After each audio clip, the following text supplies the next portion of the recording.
دخل عليه أخوه الحسين شقيقه وحبيبه رفيقه وأنيسه، رآه ممددا على الفراش فتذكر الحسين أيام الصبا.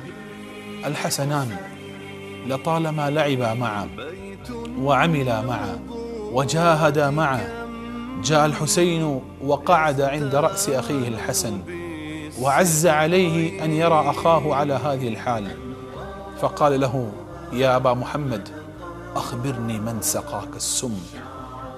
قال الحسن: ولم يا أخي؟ قال الحسين: أقتله والله قبل أن أدفنك، أو يكون بأرض أتكلف الشخوص إليه. فقال الحسن: يا أخي، إنما هذه الدنيا ليال فانية، دعه حتى ألتقي أنا وهو عند الله.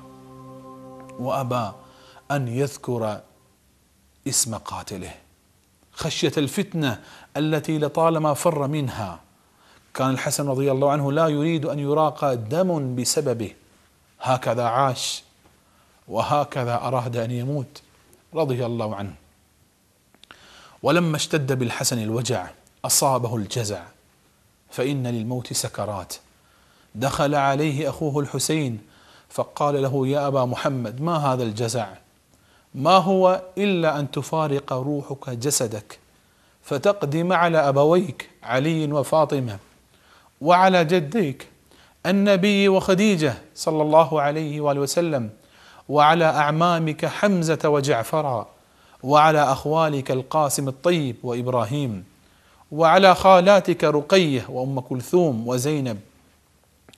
فما أن انتهى الحسين من كلامه حتى سري عن الحسن وبرقت أسارير وجهه، ثم أقبل بوجهه إلى أخيه الحسين وقال له: يا أخي، إني أدخل في أمر من أمر الله لم أدخل في مثله، وأرى خلقا من خلق الله لم أرى مثله. فبكى الحسين رضي الله عنه لأنه أيقن بحلول الفراق وتشتت الأصحاب.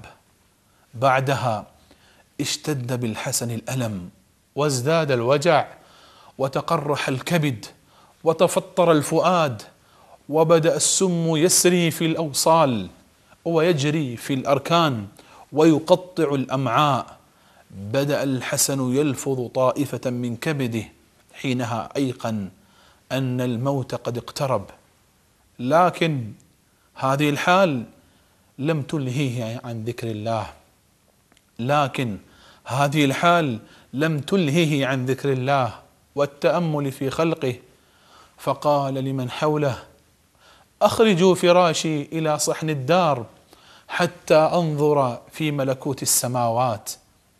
فأخرجوا فراشه إلى صحن الدار، فرفع الحسن رأسه إلى السماء فنظر، ثم قال: اللهم إني أحتسب نفسي عندك، اللهم إني أحتسب نفسي عندك، فإنها أعز الأنفس عليه.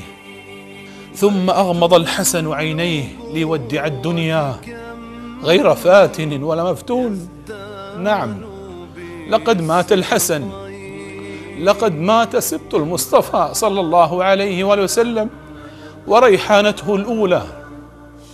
انهمر يا دموع وتفجر يا حزن وتغلغل يا شجن، لقد مات الحسن. قال مساور السعدي: رأيت أبا هريرة قائما على مسجد رسول الله صلى الله عليه وآله وسلم يوم مات الحسن يبكي وينادي بأعلى صوته ويقول: يا أيها الناس، مات اليوم الحسن بن علي حب رسول الله صلى الله عليه وآله وسلم، فابكوا. لا إله إلا الله. وكأن الأمة قد نسيت وصية نبيها صلى الله عليه وآله وسلم حينما قال: هما ريحانتاي من الدنيا، والريحانة تشم ولا تقطع، وتمسح ولا تقلع، وتسقى لتحيا لا تسقى لتموت. فتبا لمن وضع السم للريحانة الأولى وسحقا لمن اقتلع الريحانة الثانية.